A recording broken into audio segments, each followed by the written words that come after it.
Hello everyone, स्वागत है आप सभी का K2 एकेडमी पे। और आज हम लेकर आ गए हैं Jharkhand ANM GNM entrance exam 2026 के लिए क्वेश्चन पेपर 2024 का फिजिक्स का सॉल्यूशन। तो आज के क्लास में हम फिजिक्स का यहाँ पे क्वेश्चन पेपर को सॉल्व करने वाले हैं। तो चलिए सबसे पहले हम लोग देखते हैं कि क्या क्वेश्चन है, कैसा है, फिर उसके बाद इसको सॉल्व करते हैं। तो यहाँ पे देखिए, ये जो क्वेश्चन है वो फिजिक्स का क्वेश्चन है और ये जो है वो पेपर GNM का है। GNM 2024 का पेपर है, जिसमें आपको क्वेश्चन नंबर 31 से लेकर क्वेश्चन नंबर 60 तक आपको फिजिक्स का यहाँ पे पेपर दिया गया है। तो आज हम लोग फिजिक्स का पेपर का सॉल्यूशन करने वाले हैं, जो कि GNM 2024 का क्वेश्चन पेपर है, ओरिजिनल क्वेश्चन पेपर है। तो चलिए सोल्व करते हैं।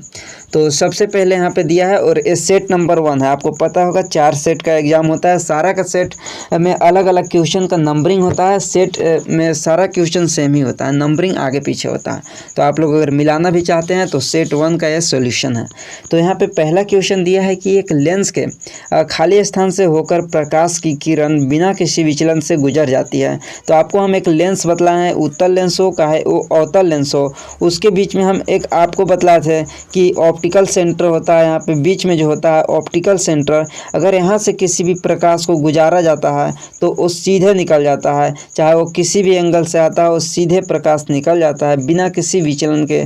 तो आपको ऑप्शन में देखिए दिया हुआ है कि ऑप्टिकल सेंटर, ऑप्टिकल सेंटर हो जाएगा। Optical centre option number B. आपको अगर हिंदी में बात करें तो प्रकाशीय केंद्र भी आपको लिखा हुआ मिल सकता है, प्रकाशीय केंद्र भी आपको देखने को मिल सकता है। ऑप्टिकल सेंटर उसको बोलते हैं, जहाँ पे बिना किसी विचलन से प्रकाश जो है वो निकल जाता है। अगर आपको इसी तरह से अगला क्वेश्चन देखा जाए तो दिया हुआ है कि लेंस की शक्ति की SI इकाई क्या है। लेंस की शक्ति की SI इकाई क्या है, सेंटीमीटर, डायोप्टर, जूल या फिर वाट। तो जो लेंस की शक्ति का SI मात्रक होता है वो डायोप्टर होता है, जो कि पहले भी आप लोगों को बहुत सारे क्लासेस में आप लोगों को बता चुके हैं। और क्वेश्चंस ओरिजिनल है, तो आपको ऐसा नहीं कि इतना इजी क्वेश्चन आता है क्या। तो जिस तरह का क्वेश्चन आता है सारा क्वेश्चन आप लोगों को हम करा चुके हैं क्लास में। अगला यहाँ पे क्वेश्चन है क्वेश्चन नंबर 33 की सघन माध्यम से विरल माध्यम की ओर तिरछी दिशा में यात्रा करने वाली प्रकाश किरण कैसी होती है। सामान्यतः दिशा में आगे बढ़ती है, सामान्य की ओर मुड़ती है, बिल्कुल भी नहीं, या फिर सामान्य से दूर जाती है। तो आपको हम बतलाए थे सघन माध्यम से विरल माध्यम में। तो एक यहाँ पे हम माध्यम लिए थे और हम आपको बतलाए थे एक ऐसा माध्यम लिए थे, तो हम कांच लिए थे। यहाँ पे जो है ये हम कांच लिए थे, इसको मान लेते हैं कि अंदर इसको फिल कर देते हैं। ये मान लेते हैं कि हम कांच ले लिए, ये जो है एक कांच हम ले लिए, ये देखिए कांच है, और इसको हम मान लेते हैं कि सघन माध्यम है। ये जो है वो सघन माध्यम, इसको मान लेते हैं।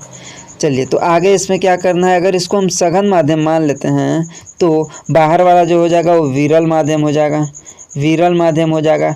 और ये जो है वो सघन माध्यम है। सघन माध्यम में जिसमें जो है वो कण जो है वो नज़दीक नज़दीक होते हैं, यानी कि एक दूसरे के बहुत नज़दीक होते हैं, पास में होते हैं, वो सघन माध्यम होते हैं। और विरल माध्यम जो एक दूसरे से दूर मतलब होते हैं, वो विरल माध्यम होते हैं।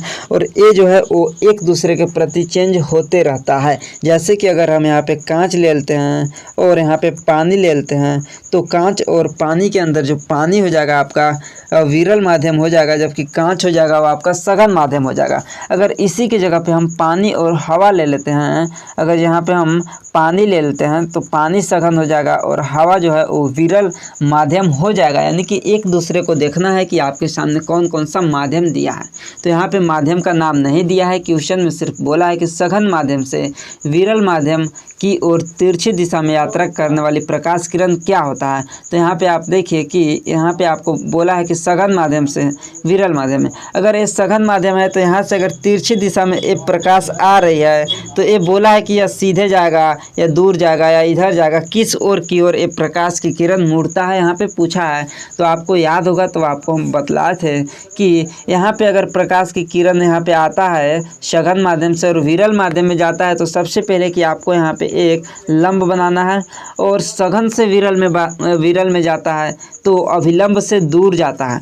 अगर विरल से सघन में आता है तो अभिलंब की ओर झुकता है, और अगर जे सघन से विरल में जाता है तो अभिलंब से दूर भागता है, अभिलंब से दूर भागता है, इस तरह से भाग जाएगा, इस तरह से भाग जाएगा। अगर वही बात करते हैं कि अगर विरल माध्यम से सघन माध्यम में आता तो क्या होता, तो देखिए उसको भी हम लोग देख लेते हैं। अगर ये मान लेते हैं कि ये प्रकाश है विरल माध्यम से सघन माध्यम की ओर आ रहा है, तो यहाँ पे हम एक इसका लंब खींचते हैं, एक लंब खींचे और यहाँ पे क्या होगा, तो विरल माध्यम से सघन माध्यम में आता है तो ये अभिलंब से दूर भागता नहीं बल्कि अभिलंब की ओर झुकता है, इस तरह से झुक जाएगा, अभिलंब की ओर झुकेगा, लेकिन यहाँ पे जो है वो अभिलंब से दूर भागता है। दोनों को याद रखना है, दोनों कंसेप्ट को यहाँ पे याद रखना है। तो चलिए ऑप्शन पे चलते हैं। तो ऑप्शन देखिए दिया है सामान्य से दूर भागता है, सामान्य से दूर भागता है। क्लियर है।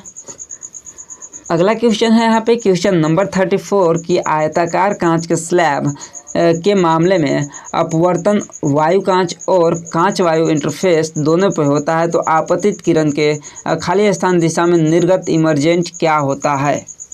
यानी कि यहाँ पे बोला है जैसा कि अभी आयताकार हम कांच लिए थे उसके स्लैब के मामले में अपवर्तन जो है वायु और कांच और वायु के इंटरफेस में दोनों जो आपतित किरण होता है उसका दिशा कैसा होता है। तो चलिए इसको भी हम लोग अभी देख लेते हैं। तो सबसे पहले हम यहाँ पे अभी आप लोगों को बतलाएं कि यहाँ पे हम क्या लेते हैं, एक कांच लेते हैं। यहाँ पे बोला है वायु और कांच के यहाँ पे सापेक्ष बोला है, तो हम यहाँ पे एक कांच ले लेते हैं। तो यहाँ पे देखिए हम एक कांच ले लेते हैं। इसके बाद हम लोग ये मान लेते हैं कि ये क्या है, कांच और वायु में आपका कांच जो है वो सघन माध्यम हो जाएगा, कांच जो है सघन माध्यम हो जाएगा और ये हवा विरल माध्यम। यहाँ पे बोला है कि अपवर्तन वायु से कांच में आता है, तो यहाँ से अगर वायु से कांच में आता है तो ये क्या होता है, ये सीधा नहीं जाता बल्कि ये जो है वो कहाँ पे जाता है, तो अभिलंब की ओर झुकता है, इस तरह से झुक जाता है। और फिर से जब ये आता है इसके अंदर, यानी कि फिर अब सघन से विरल माध्यम में इसको जाना है। अभी ये सघन माध्यम है, फिर से इसको विरल माध्यम में जाना है, तो विरल माध्यम में जाना है तो ये फिर से अभिलंब से दूर भागता है। और यहाँ पे जो बोल रहा है क्वेश्चन में आपका कि जो इसका निर्गत किरण हुआ, यानी कि आपतित किरण के दिशा, यानी कि निर्गत किरण जो होता है वो कैसा होता है, झुकता है, लंबवत, वापस परिवर्तन या समानांतर। तो यहाँ पे देखिए इसको हम पीछे की ओर खींच लेते हैं तो ये इस तरह से जाएगा, और इसको अगर आगे की ओर खींचते हैं तो ये इस तरह से, और जो ऊपर वाला किरण है और जो नीचे वाला किरण है ये एक दूसरे को दोनों समानांतर होते हैं, एक दूसरे के समानांतर होते हैं। यहाँ पे यही क्वेश्चन पूछा, यानी कि एक दूसरे के पैरेलल होते हैं, पैरेलल होते हैं। यहाँ पे option number D, option number D हो जाएगा इसका राइट आंसर। क्लियर है यहाँ तक, यहाँ तक किसी को भी कोई दिक्कत। तो चलिए इसके बाद अगला क्वेश्चन पर चलते हैं। तो यहाँ पे क्वेश्चन नंबर 35 दिया है और इसका सॉल्यूशन हम पहले से ही लिख कर लाए हैं ताकि यहाँ पे आपको क्लियर से दिख सके, क्योंकि स्क्रीन पे लिखते हैं मिटकाते हैं तो आप लोगों को समझने में दिक्कत हो जाता है। तो सबसे यहाँ पे पहले क्वेश्चन देखते हैं। तो क्वेश्चन क्या दिया है कि एक 2.0 सेंटीमीटर लंबी वस्तु को 10 सेंटीमीटर फोकस दूरी के उत्तल लेंस के मुख्य अक्ष के लंबवत रखा गया है।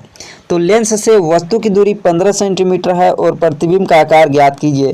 तो आपको क्या क्या दिया है, एक 2 सेंटीमीटर लंबी वस्तु है, यानी कि हाइट ऑफ जो ऑब्जेक्ट दिया है वो 2 सेंटीमीटर दिया है। इसके अलावा आपको फोकस दूरी जो दिया है वो 10 सेंटीमीटर दिया है, और उत्तल लेंस है तो 10 सेंटीमीटर आपका पॉजिटिव होगा, यानी कि प्लस में होगा। और लेंस से वस्तु की दूरी जो दिया है वो 15 सेंटीमीटर, तो यू बराबर जो होगा वो माइनस का 15, यानी कि यू जो है हमेशा माइनस में होता है, हमेशा वस्तु लेंस के सामने रखी जाती है, इसलिए वो ऋणात्मक होगा। तो अब आपको यहाँ पे क्या करना है, तो आपके सामने यहाँ पे देखिए हाइट ऑफ ऑब्जेक्ट दिया है, एफ यानी फोकस दूरी दिया है, और यू बराबर दिया है। तो आपको भी बराबर निकालना है। लेंस का उपयोग करके लेंस का जो फॉर्मूला होता है 1/f = 1/v - 1/u का यूज करके आपको यहाँ से भी का निकालना है मान। तो ये सब आप मान यहाँ पे रखेंगे तो आपका भी बराबर क्या निकलेगा, तो भी बराबर आपका 30 यहाँ पर निकल जाएगा। आप यहाँ पे निकालने आपको आ ही चुका होगा, अभी तक इतना सारा क्लासेस आप कर चुके हैं। तो आपको इसके बाद क्या करना है, तो आवर्धन सूत्र का उपयोग करना है। आवर्धन सूत्र बराबर आपको बतलाना है m बराबर height of image upon height of object बराबर v/u। तो हाइट ऑफ इमेज नहीं दिया है जो कि पूछा हुआ है, और हाइट ऑफ ऑब्जेक्ट दिया है, तो हाइट ऑफ इमेज बटा हाइट ऑफ ऑब्जेक्ट यहाँ पे 2.0, जैसे कि यहाँ आप देख सकते हैं, बराबर 30/-15। तो इसको सोल्यूशन करके आप यहाँ पे आगे निकाल सकते हैं हाइट ऑफ इमेज बटा 2.0 बराबर -2। तो हाइट ऑफ इमेज बराबर यहाँ पे आ जाएगा -2 गुना 2.0 करेंगे तो हाइट ऑफ इमेज बराबर -4, और माइनस में इसलिए आएगा क्योंकि इसका जो इमेज बनेगा वो मुख्य अक्ष के नीचे बनेगा, इसलिए माइनस में आएगा। और आपका ऑब्जेक्ट यहाँ पे ऊपर रखा गया था वो प्लस में रखा गया है 2 सेंटीमीटर। तो आपका जो हो जाएगा ऑप्शन नंबर डी इसका राइट आंसर हो जाएगा कि -4.0 सेंटीमीटर हो जाएगा इसका प्रतिबिंब का आकार। प्रतिबिंब का आकार -4.0 सेंटीमीटर। क्लियर है। नेक्स्ट क्वेश्चन पे चलते हैं। तो नेक्स्ट यहाँ पे क्वेश्चन है कि समतल दर्पण द्वारा बनाया गया प्रतिबिंब हमेशा कैसा होता है। समतल दर्पण के द्वारा बनाया प्रतिबिंब हमेशा जो होता है वो आभासी होता है और सीधा होता है, और साथ में एक और चीज़ आपको याद रखना है कि वस्तु के बराबर होता है। वस्तु जितना बड़ा होता है उतना ही उसका बराबर होता है। और एक और चीज़ कि जितना अंदर आपका यहाँ पे एक दर्पण है और इस दर्पण के अंदर जितना दूर पे आपका इमेज रखा है, दर्पण के अंदर भी आपका उतना ही दूर पे आपको यहाँ पे ऑब्जेक्ट जितना दूर रखा है उतना ही दूर आपको इमेज भी दिखेगा। तो अगर आपसे पूछता है कि समतल दर्पण के अंदर किसी समतल दर्पण से 10 मीटर दूरी पे अगर कोई वस्तु रखा है तो वस्तु से वो जो इमेज बन रहा है उसके बीच की दूरी क्या होगा, तो उसके बीच की दूरी हो जाएगा यहाँ से दर्पण 10 मीटर और दर्पण से फिर इमेज यहाँ पे 10 मीटर, यानी कि टोटल दूरी 20 मीटर हो जाएगा। लेकिन अगर आपसे पूछे कि दर्पण से उस इमेज की जो दूरी हो जाएगा वो क्या होगा, तो 10 मीटर होगा। इस तरह से भी आपको क्वेश्चन आ सकता है। क्लियर है। अगला क्वेश्चन है यहाँ पे क्वेश्चन नंबर 37 की परावर्तन के नियम सभी प्रकार के खाली स्थान पर लागू होता है। जो परावर्तन के नियम है वो किस पे लागू होता है, अवतल दर्पण पे, उत्तल दर्पण पे, परावर्तक सतह या लेंस। तो जो परावर्तन के नियम है वो सभी तरह के परावर्तक सतह पे लागू होता है, सभी तरह के परावर्तक सतह पर लागू होता है। अगला क्वेश्चन है यहाँ पे क्वेश्चन नंबर 38 की एक गोलाकार दर्पण की परावर्तक सतह के केंद्र एक बिंदु इसे खाली स्थान कहा जाता है। यानी कि एक गोलाकार दर्पण है, इसके यहाँ पे देखिए गोलाकार दर्पण है, ये देखिए मान लेते हैं कि गोलाकार दर्पण है और इसको बीच से काट दिया गया है तो इसको अवतल दर्पण बना दिया गया है। एंड इसके जो है सतह के केंद्र के बिंदु को क्या बोलते हैं, तो ये जो सतह है इसके केंद्र का जो बिंदु यहाँ पे जो होता है इसको क्या बोलते हैं, तो इसको पोल बोलते हैं, ध्रुव बोलते हैं, ध्रुव बोलते हैं, पोल बोलते हैं, यानी कि ध्रुव बोलते हैं। अगला यहाँ पे क्वेश्चन है क्वेश्चन नंबर 39 की एक गोलाकार दर्पण के ध्रुव और मुख्य फोकस के बीच की दूरी को क्या कहा जाता है। तो फिर से हम एक दर्पण लेते हैं जो कि मान लेते हैं अवतल दर्पण लिए, और यहाँ पे बोला है कि एक गोलाकार दर्पण के ध्रुव यानी कि यहाँ से ध्रुव से, और क्या बोला है, ध्रुव से आपको मुख्य फोकस यानी कि यहाँ फोकस है तो इसको फोकस दूरी बोलते हैं, फोकल लेंथ बोलते हैं। इसको क्या बोलते हैं, फोकस दूरी बोलते हैं या फोकल लंबाई बोलते हैं। तो ऑप्शन नंबर देखिए डी पे दिया है फोकल लेंथ, या फिर आपको फोकस दूरी या फोकल लंबाई इसको आप बोल सकते हैं। यहाँ तक क्लियर है। अगला क्वेश्चन है यहाँ पे देखिए कि क्वेश्चन नंबर 40 यानी कि 40 है कि छोटे द्वारक वाले गोलाकार दर्पणों के लिए वक्रता त्रिज्या बराबर खाली स्थान पाई जाती है। तो छोटे द्वारक वाले जो गोलाकार दर्पण होते हैं उसका वक्रता त्रिज्या बराबर फोकस लंबाई का दुगना होता है, उसका फोकस लंबाई का दुगना होता है में पाई जाती है। अगला क्वेश्चन कि एक व्यक्ति मायोपिया और हाइपरमेट्रोपिया दोनों से पीड़ित है तो दोष को ठीक करने के लिए कौन सा यहाँ पे लेंस का प्रयोग करेंगे, कौन सा चश्मा का प्रयोग करते हैं। तो सबसे पहले कि आपको पता है जो मायोपिया होता है और जो हाइपरमेट्रोपिया होता है उसको कौन सा चश्मा से दूर करते हैं, यानी कि निकट दृष्टि दोष होता है। तो निकट दृष्टि दोष में आपको पता है कि अवतल लेंस का चश्मा का उपयोग करते हैं ठीक करने के लिए, और जिसको दूर दृष्टि दोष है उसको ठीक करने के लिए उत्तल लेंस की चश्मा का उपयोग करते हैं, उत्तल और अवतल का चश्मा का प्रयोग करते हैं। लेकिन अगर जिसको दोनों हुआ है तो उसको ठीक करने के लिए किसका प्रयोग करेंगे, यहाँ पे बोला है तो जिसको अगर दोनों हुआ है तो उसको ठीक करने के लिए हम यहाँ पे द्विफोकल लेंस का प्रयोग करेंगे, यानी कि bifocal lens. Option number A हो जाएगा। क्लियर है यहाँ तक। और ये जो द्विफोकल लेंस होता है, इसमें जो लेंस होता है, चश्मा होता है, इसके ऊपर जो होता है वो अवतल लेंस का प्रयोग किया जाता है और इसके नीचे जो होता है वो उत्तल लेंस का प्रयोग किया जाता है।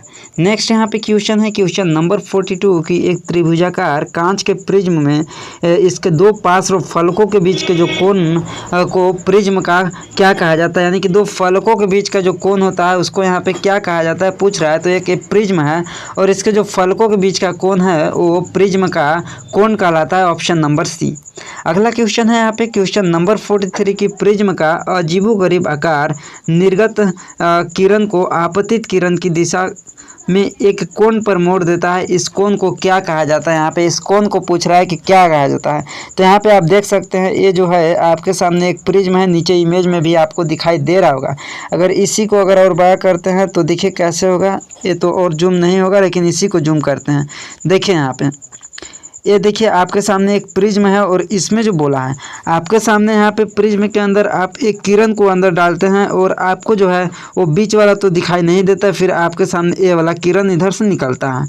तो इस वाला जो किरण आपके सामने निकलेगा तो बोला है कि ये वाला जो किरण आपके सामने है और ये वाला किरण है, तो इसके बीच का जो एक कोण बनता है इसको क्या बोलते हैं, तो इस कोण को बोलते हैं विचलन कोण। यहाँ पे आप देख सकते हैं नीचे आपको इंडिकेट भी किया गया है, जो कोण होता है इसको विचलन कोण बोला जाता है, विचलन कोण बोला जाता है। यानी कि ऑप्शन नंबर कहाँ पे दिया है, ऑप्शन नंबर ए पे ही देखिए दिया हुआ है, ऑप्शन नंबर ए पे ही दिया हुआ विचलन कोण इसको बोला जाता है।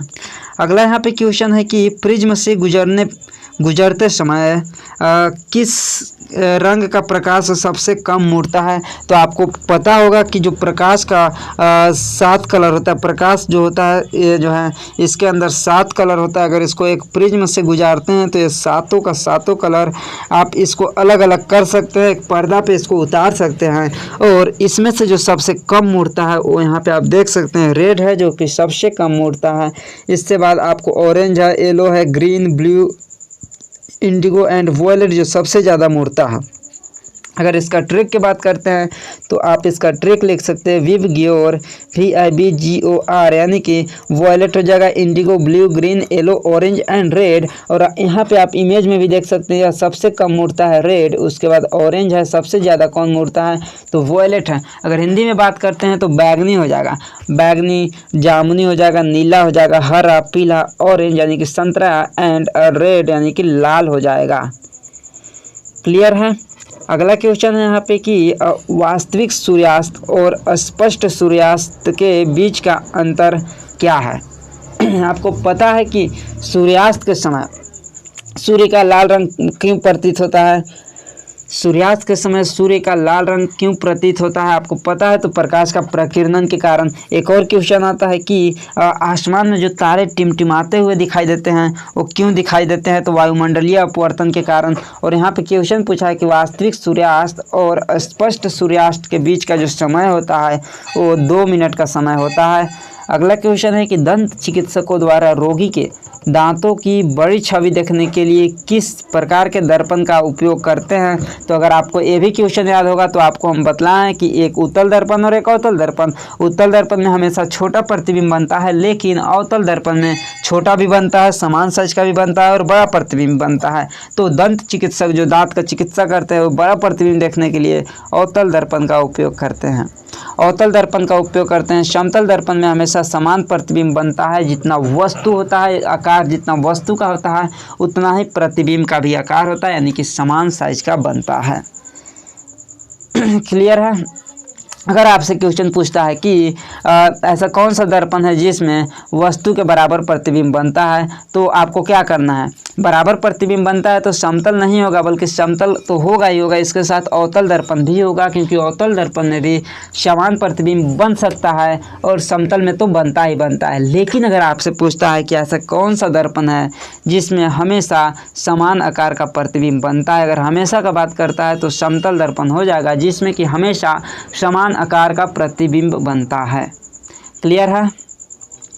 अगला क्वेश्चन है यहाँ पे क्वेश्चन नंबर 47 है कि वाहनों में दर्पण का उपयोग आमतौर पर पीछे का दृश्य दर्पण के रूप में किया जाता है, वो कौन सा दर्पण होता है।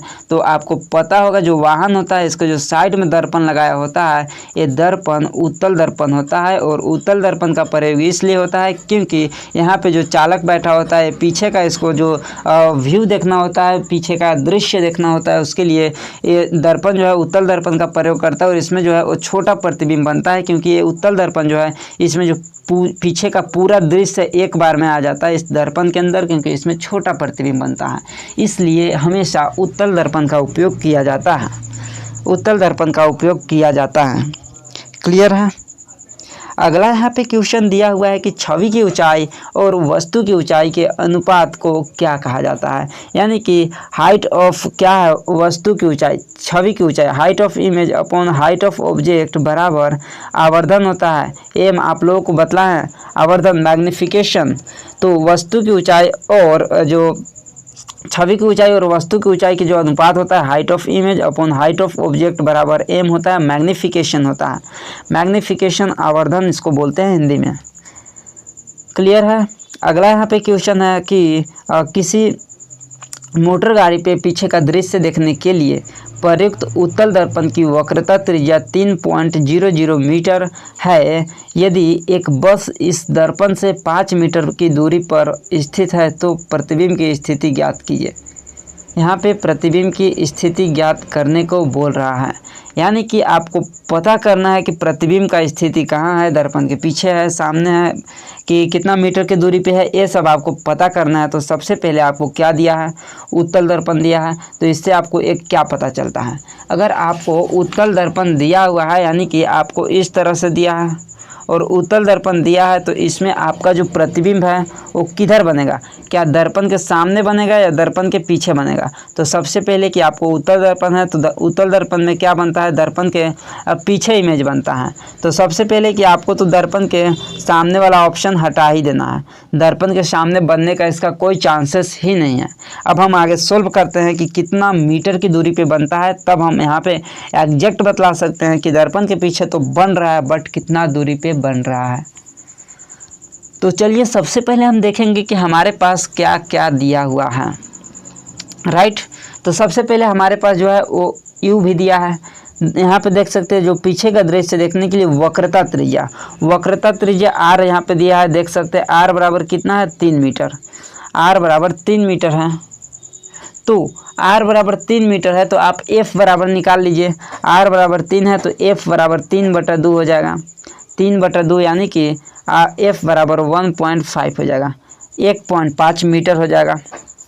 इसके बाद आपको बस से दर्पण की दूरी u बराबर -5 मीटर दिया है, u बराबर -5 मीटर दिया हुआ है।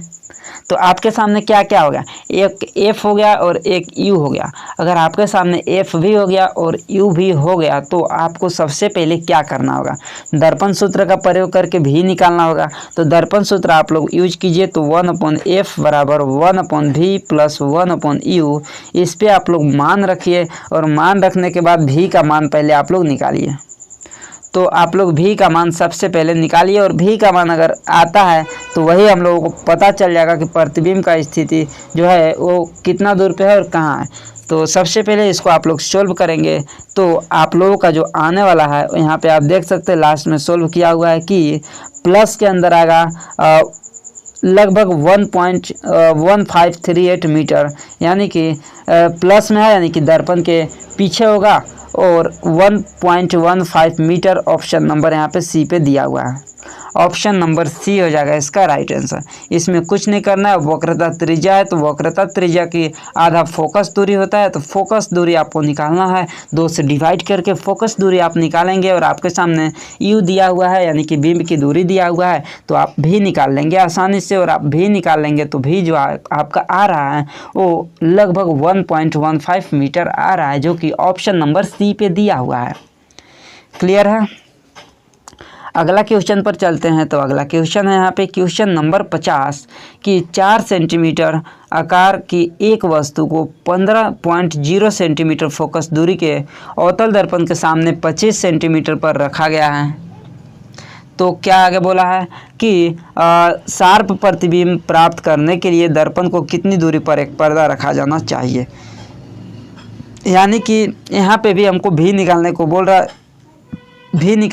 रहा है कि कितना दूरी पे पर्दा रखा जाना चाहिए ताकि वहाँ पे उसका इमेज बनकर तैयार होगा। इमेज मतलब वहाँ पे बनेगा।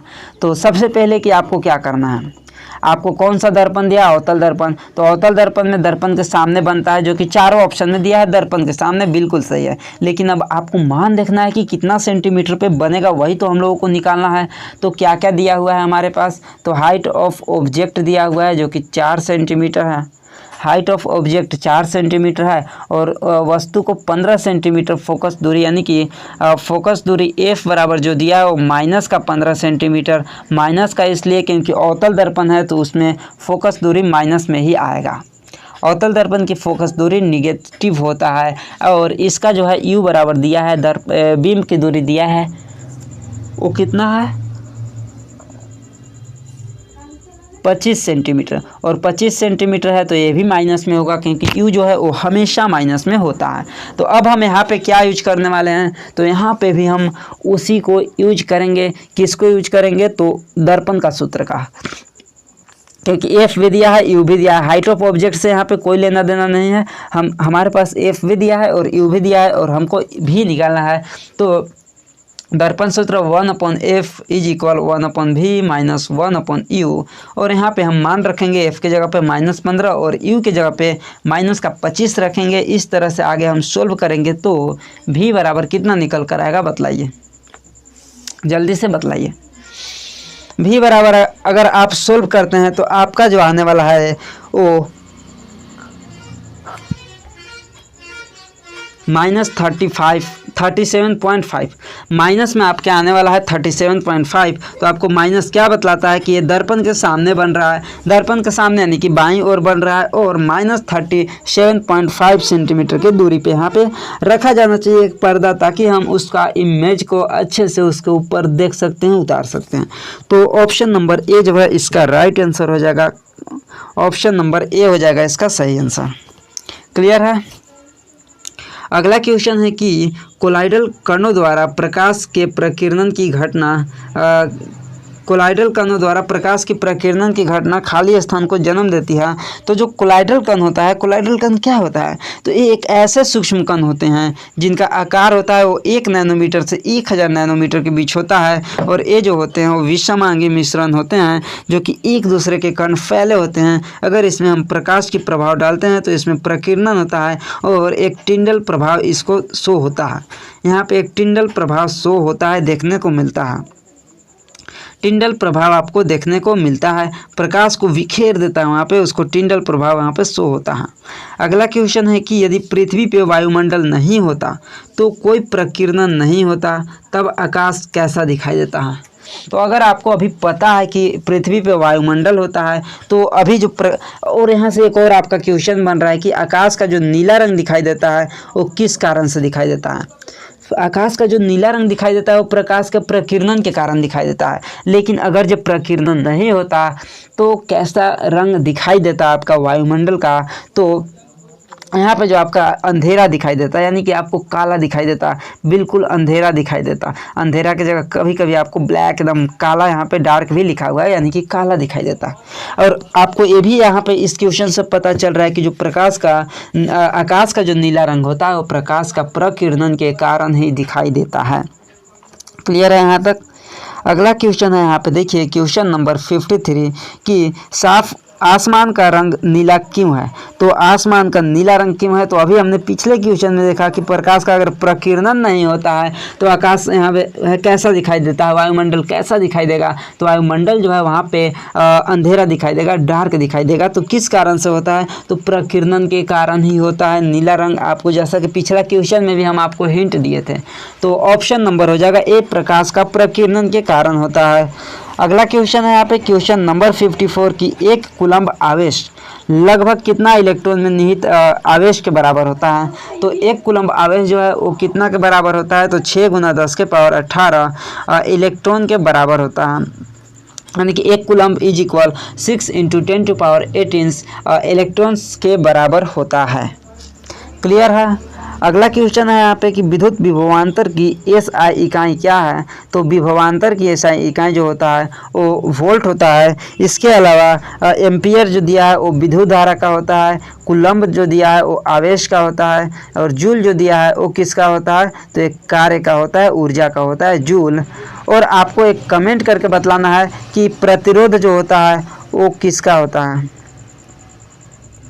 प्रतिरोध का क्या होता है। यहाँ पे आपको बतलाना है कि जो प्रतिरोध होता है, रेसिस्टेंस होता है, इसका एसआई मात्रक क्या होता है। प्रतिरोध का एसआई मात्रक क्या होता है आपको कमेंट करके बतलाना है। यह भी इम्पोर्टेंट क्वेश्चन है, तो प्रतिरोध का एसआई मात्रक आप कमेंट करके बतलाएंगे।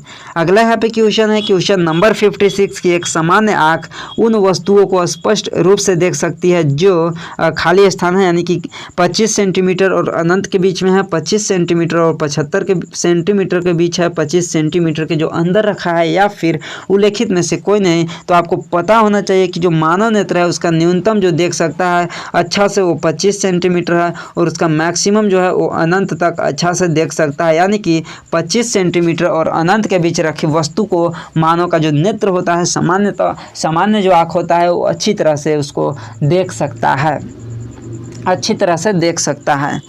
यहाँ तक क्लियर है, यहाँ तक क्लियर है, जल्दी से बतलाइए। और हाँ, आप लोगों से एक रिक्वेस्ट है कि जो भी चैनल पे नए हैं आप लोग चैनल को सब्सक्राइब कर लीजिएगा, अपने दोस्तों के पास शेयर कीजिएगा, और इस क्लास को लाइक नहीं किए हैं तो लाइक कीजिएगा। बाकी आप लोगों को क्वेश्चंस जो है प्रीवियस ईयर का उसका प्लेलिस्ट अलग से बना है, वहाँ पे प्लेलिस्ट में जाइएगा तो हर एक क्वेश्चन आप लोगों को मिल जाएगा। और क्लासेस धीरे धीरे अपलोड भी हो रही है, तो आप लोग वेट कीजिएगा, 1-2 दिन में सारा अपलोड हो जाएगा प्रीवियस ईयर क्वेश्चन, और पहले भी हो चुका है तो उसको भी आप लोग जाकर देख सकते हैं।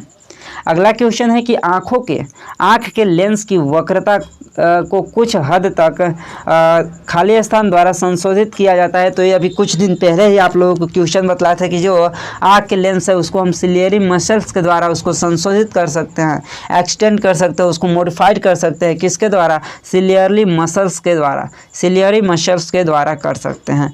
नेक्स्ट क्वेश्चन है कि निकट दृष्टि दोष को उपयुक्त क्षमता के खाली स्थान लेंस का उपयोग करके ठीक किया जाता है। तो आपको बतलाना है निकट दृष्टि दोष और दूर दृष्टि दोष को कैसे ठीक करते हैं। तो जिसको निकट दृष्टि दोष है उसको अवतल लेंस का चश्मा का यूज करते हैं, और जिसको दूर दृष्टि दोष है उसको उत्तल लेंस का चश्मा का प्रयोग करके उसको ठीक करते हैं। अगला क्वेश्चन है कि खाली स्थान है यहाँ पे वाला व्यक्ति दूर की वस्तुओं को स्पष्ट रूप से देख सकता है लेकिन पास की वस्तुओं को स्पष्ट नहीं देख सकता है। तो वो कौन सा उसको दृष्टि दोष है। तो क्या बोला है, दूर की वस्तु को स्पष्ट देख सकता है, यानी कि उसको पास दूर के देखने के लिए दृष्टि है, यानी कि उसके पास दूर के लिए दृष्टि है, दूर के लिए दृष्टि है, लेकिन क्या बोला है, लेकिन पास की वस्तु को स्पष्ट नहीं देख सकता, यानी कि दूर का दृष्टि है उसके पास लेकिन उसके बावजूद भी दोष है, तो दूर दृष्टि दोष उसको बोलते हैं, उसको दूर दृष्टि दोष बोलते हैं। दूर यानी कि दीर्घ भी बोलते हैं दूर को, तो दीर्घ दृष्टि दोष बोलते हैं, इंग्लिश में हाइपरमेट्रोपिया बोलते हैं। अगर आपसे क्वेश्चन पूछता कि निकट के उसको देखने के लिए अच्छी क्षमता है, यानी कि उसके पास निकट की दृष्टि है, निकट के देखने के लिए दृष्टि है, तो निकट दृष्टि है उसके बावजूद भी दोष है, यानी कि दूर की वस्तु नहीं देख पा रहा है, तो निकट दृष्टि दोष। क्लियर है, निकट दृष्टि दोष को इंग्लिश में मायोपिया बोलते हैं। अगला क्वेश्चन पर आते हैं। तो क्वेश्चन नंबर 60 है कि यह दोष सिलियरी मांसपेशियों के धीरे धीरे कमज़ोर होने और आँख के लेंस के लचीलापन में कमी के कारण उत्पन्न होता है, उसको क्या बोलते हैं। निकट दृष्टि दोष, मोतियाबिंद, दीर्घ दृष्टि दोष या जरा दूरदृष्टिता, उसको क्या बोला जाता है बतलाइए। तो उसको जो बोला जाता है वो या जरा दूरदृष्टिता बोलते हैं, यानी कि प्रेस बायोपिया बोलते हैं, प्रेस बायोपिया बोलते हैं। ऑप्शन नंबर डी हो जाएगा इसका राइट आंसर। तो यही था फिजिक्स का आप लोगों का 30 क्वेश्चन, जो कि बहुत ही इंपॉर्टेंट है आप लोगों के आगे आने वाला एग्जाम के लिए। तो आप लोग ये जो क्वेश्चन है इसको आप लोग याद कर लीजिएगा, इसको रिवीजन वगैरह करते रहिएगा। बाकी हम आप लोगों को मिलते हैं अगली क्लास में, अपने दोस्तों के पास शेयर कर दीजिएगा, चैनल पर नया तो सब्सक्राइब कर लीजिएगा। मिलते हैं अगली क्लास में।